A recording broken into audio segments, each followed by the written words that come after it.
Okay, there's one more quick, very important thing I want to show you about classes in C++ that is unique to C++. So I'm going to start with the static version of an object of type person. But let me actually copy this code into a method and encapsulate it there. So nothing's really changed. I've just put this in a method because I want to show you something interesting. Just make sure it still runs. Okay, it ran.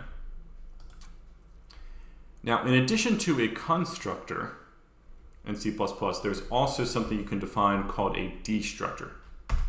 And the syntax is tilde, the name of the class. And there are no arguments. Okay, so what I'm going to do is I'm just going to print out the name of the person is being destructed. Okay. And let me show you something here. So if I say, let me printf about to make Chris, or about to call make Chris,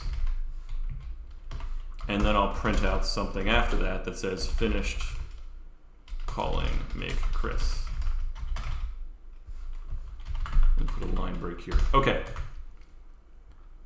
So I want to show you what gets printed out in what order, because this is going to get called. So watch this. Okay, it says about to make call to Chris. Then it goes in here, it makes this, and it prints the info. So it says person name is Chris, age is 31. Then it says Chris is being destructed. Okay, so what happens is, and then it says finish calling make Chris. So the destructor gets called before the method is finished. So remember when I told you all static memory or all variables that are declared within a method get cleaned up before the end of the method. So this includes primitive variables, but also it includes static objects. So static objects get cleaned up and deleted from memory before the method returns. Okay. And so the destructor gives you a chance to do anything you need to do to clean up stuff in the object. So maybe you had happened to create a dynamic array, for example. I don't know why I would do this, but here's an example. So I could say x equals new int 10.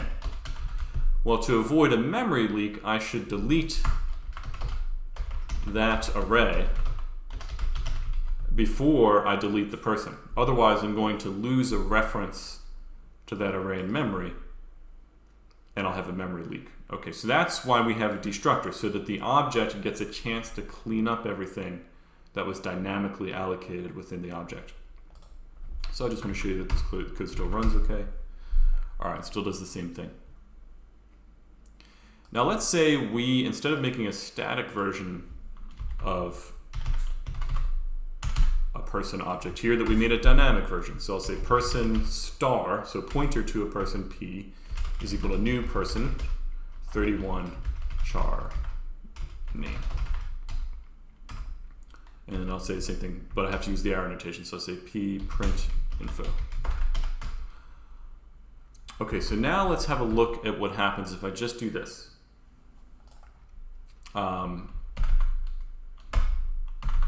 So now I see about to call make Chris, and then it prints this, but it never calls the destructor.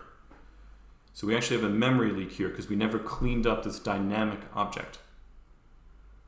So what we have to do is, just like with arrays, we have to say delete P. So I showed you the last time. For a dynamic object, we have to remember to delete it. And so now what you'll see is it calls the destructor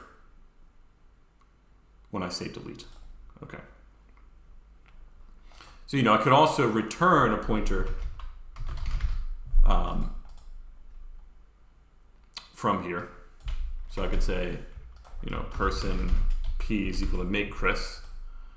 And then I could, after I do that, I could delete P. Now you'll see this gets printed in a slightly different order because I've waited until, I should return P here. I've waited until after I've returned this to delete it. So now you'll see, okay, about to call make Chris, it prints out the stuff, it finishes, and then I destruct after the method is done. Okay, so that's how a destructor works. And it's very important. So I'll just have you do a very quick exercise with that.